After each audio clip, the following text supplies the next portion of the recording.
Welcome to the deep dive. Today we're jumping into something pretty extraordinary.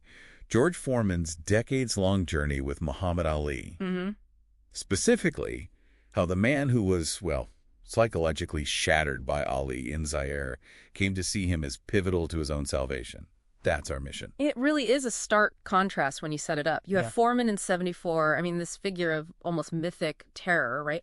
Undefeated, the monster in Zaire. The animosity towards Ali was just palpable. You can feel it. Absolutely. And then you fast forward and you see the George Foreman we know now, the ordained minister, this beloved figure, and he talks about Ali with just profound love. It's a little transformation. So this devastating public loss becomes the key to private spiritual liberation. Let's dig in. Okay. Starting in the ring seems right. Yeah. Foreman's own analysis is key here. Yeah. He stopped seeing Ali as just, an obstacle or an irritant. Right. He started viewing him as this unsolvable pugilistic riddle. That's his phrase. And that's huge coming from Foreman, whose whole thing was raw power. He suddenly had to grapple with Ali's strategic genius.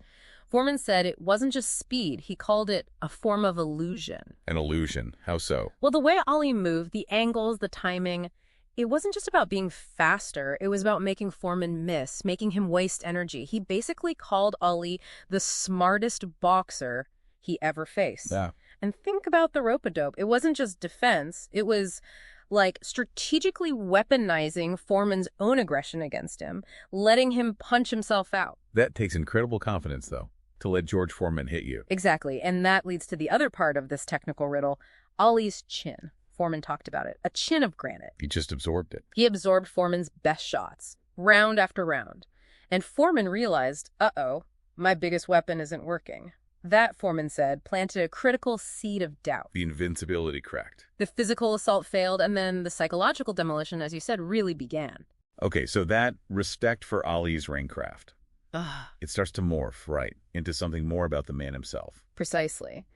Foreman starts looking beyond the fight, beyond the tactics. He begins to admire Ali's character, his moral fortitude. You mean like the draft refusal? That was hugely controversial. Hugely. But Foreman, especially later, as he's grappling with his own life post-defeat, he comes to deeply respect that. He said Ali stood for something. A kind of moral courage that Foreman perhaps felt he lacked then, but was starting to seek after that loss, really humbled him. Then Foreman's very explicit about this link, isn't he? Yeah. Between the Zaire humiliation and becoming better. Completely. He directly credits that loss, that total ego demolition, with forcing humility on him, making him a better person. It was the necessary breakdown before the breakthrough. Which leads to this incredible, unlikely friendship. One of the greatest in sports history, I think. They became, and this is Foreman's phrase, the best of friends. Sharing a Kinshasa secret. What do you think he meant by that? I think it's that shared intensity, that specific trauma and history in Zaire.